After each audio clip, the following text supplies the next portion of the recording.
Welcome to Friday, everybody. It is August 23rd. We are so glad you are with us today. It's a special day because it is our very own Nancy Cox's birthday. So happy birthday to Nancy. I hope she's celebrating somewhere fun right now. I'm sure she is, and I bet she's having a blast. No matter what she's doing or where she is, I'm sure it's a special day for her. But we are happy for her as well. Yes. Back here at the station. You know what? We can celebrate this weather. It looks like it's going to be a fantastic weekend. You know, it really is. Got a little rain this morning, but we need it. I will have to admit, I have not forecasted since I left for the Grand Canyon. Okay, that was the last day I actually looked at any kind of a weather map, any kind of a front. I know I'm a meteorologist. I get that that's my job, but when I'm on vacation, I'm on vacation. Well, so meteorologist Jill Jill Swed is sitting right over here, and she has confirmed. Yeah, cold front today, right? Yeah. Okay, yeah.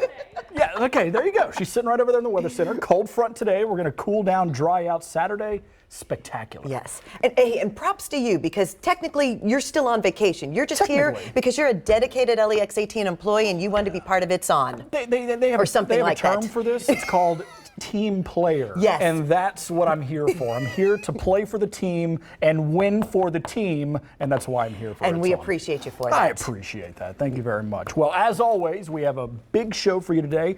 We're talking with a pretty big deal. Riley Dalton has made it big with help from Images Model and an agency here in Lexington. It's On reporter. Also, Toby Brown is going to be live from the 7th annual Crave That's Fest. going to be fun this weekend. Oh, my goodness. Tell me about it. And then pop culture humorist Charles Phoenix celebrates classic and kitschy American life. Did I say that right? You said that right. Good. Yes. And style here in Kentucky. So, yeah, a lot going on today. We're excited about it. And here's a look at what's on now.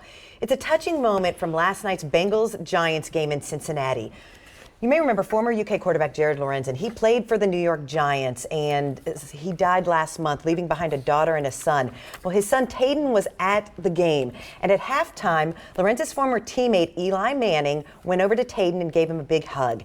Tayden and Jared's nephew, you saw both of them there, the nephew is Tucker Lee. They got to play in a scrimmage between the Campbell County Red Devils and Northern Kentucky Bandits. What a special thing, though, for the New York Giants to do. Jared Lorenzen was such a legend and, such a great guy. And also, the University of Kentucky is going to be having Jared Lorenzen Day at the UK-Arkansas game coming up on October 12th. So another way that we can continue to honor his memory and his great legacy. And it makes sense, you know. I mean, the news of his passing was such a big shock to not just the community here in Kentucky in itself, but I mean, even nationwide, all across the NFL, and the NFL just really felt that, and so I'm glad that they had something. You knew Jared Lorenzen, is that correct? I did, and he was just such a special guy. And he loved Kentucky. He loved UK football, and such a great ambassador. Absolutely. And a wonderful guy too, and a dad. And he'll be missed forever. Sure. Well, good to see that tribute to him at the game last night. Also in the NFL, a big night for former UK star Josh Allen. Tell me about it. The Miami Dolphins were hosting Allen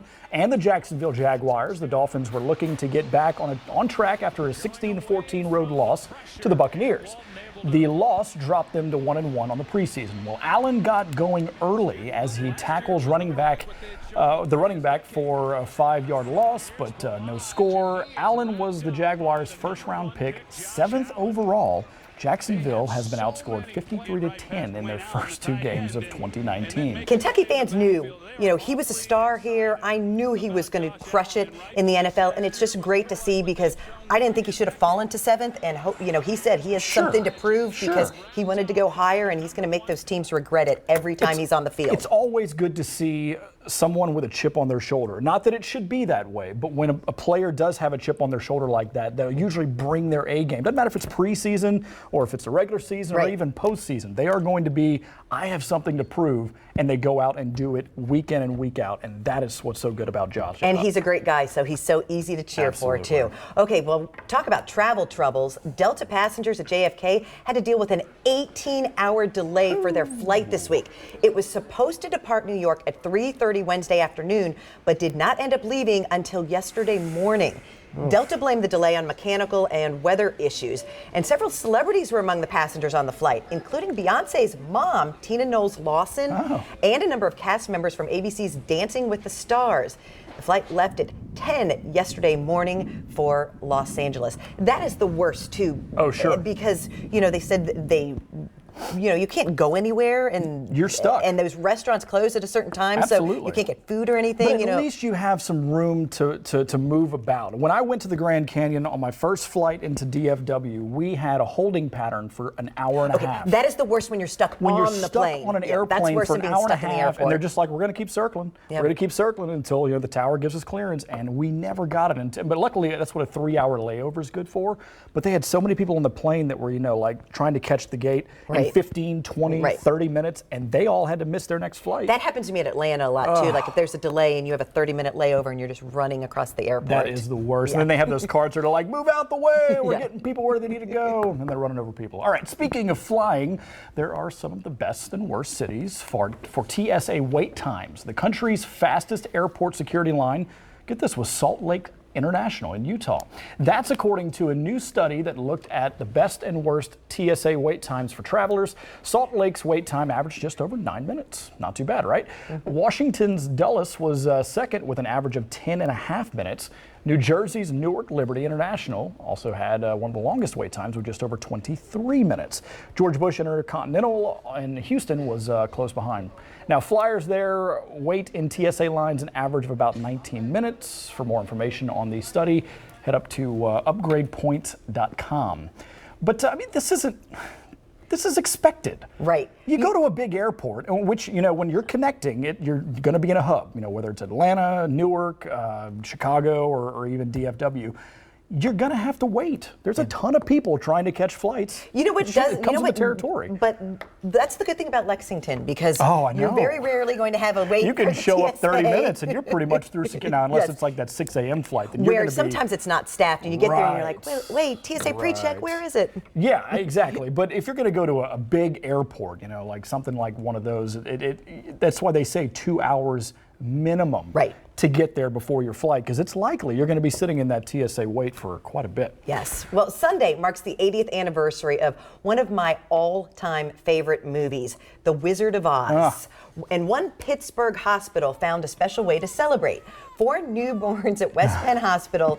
They dressed them like the Scarecrow, the Tin Man, the Lion, and Dorothy. This is so sweet. A release from the hospital quoted the lyrics from Somewhere Over the Rainbow. Our hope for all our patients is that the dreams they dare to dream really do come true. Those parents are going to have some cute photos to remember that by, too. Which one is your favorite costume? Oh, I always like the Tin Man. Oh, I love the Tin Man, too. Yeah. I think, and Dorothy, she's not feeling that outfit right there. She's crying. No, but this one's like, look, boom. he's just like, I'm good. Out skis. Oh, and I love that one, too. He's a scarecrow. Okay, Yes. Got it. All right, if you want to check a popular Instagram beach off your bucket list, you better plan ahead. The hashtag Hidden Beach turns up plenty of images like bright blue water, rugged coastlines, and sugary white sand. All the visitors to the beach, actually named Hidden Beach off the west coast of Mexico, has taken a toll.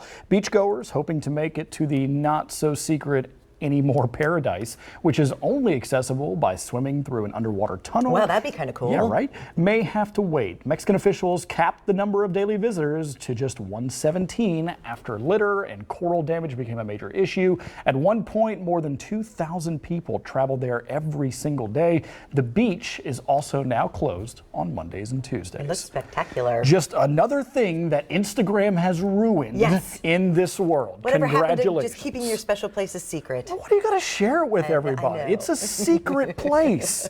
Now you're making it not so secret, and now everyone's going to show up. It sounds like you're defeating the purpose here. A little bit, I think so. Okay, remember the DoorDash controversy about their tips? Who doesn't? Okay, so now it's making changes to the controversial tipping policy. The delivery company was criticized for putting customers' tips toward covering the base pay of its drivers. DoorDash's CEO now says it's going to increase the minimum base pay for delivery workers, and all tips will be added on top of that. Customers will also have the option to leave tips both before and after a delivery is made. The changes are expected to roll out next month. This is why on some of those apps I will tip with cash, because sometimes you just don't know where the money is going, and even with Uber, if you can do that so that they get it. I never really thought about it like that. A lot of people I talk to are like, I don't tip.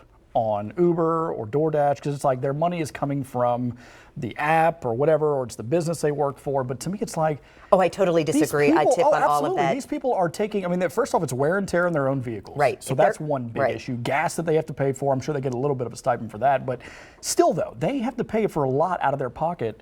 Why not just give them, even if it's $3 or $5? And if they're coming to your house or they're picking you up, they absolutely deserve a tip. It's like being in a cab. You tip the cab driver, right? It's the exact same with Uber or DoorDash or what have you. Uber I'm Eats. with you. Good. I'm glad I'm not the only one. All right. Well, haute couture. Did I get that Good right? job, yes. I'm learning. Takes on a hot climate. Some of the biggest fashion brands are joining together in the name of conservation. 32 fashion houses, including Burberry, Chanel, Nike, and Armani, signed an environmental, I messed up that word, environmental pact ahead of the G7 summit this weekend in Biarritz. I'm going to go ahead and just butcher that one too. The pact focuses on 3 objectives: stopping global warming, restoring biodiversity, and protecting the oceans. Fashion contributes to pollution through manufacturing, emissions, and plastics use.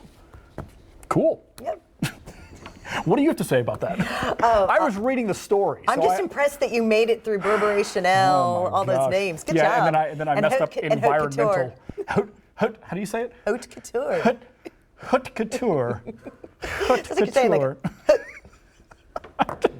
All right, there's Okay, something. what is that? Is that a clothes? Obviously, it's fashion. Yes, it's high fashion. Yes. Well, that's out of my range. Something I don't know anything about. All right, well, here's something.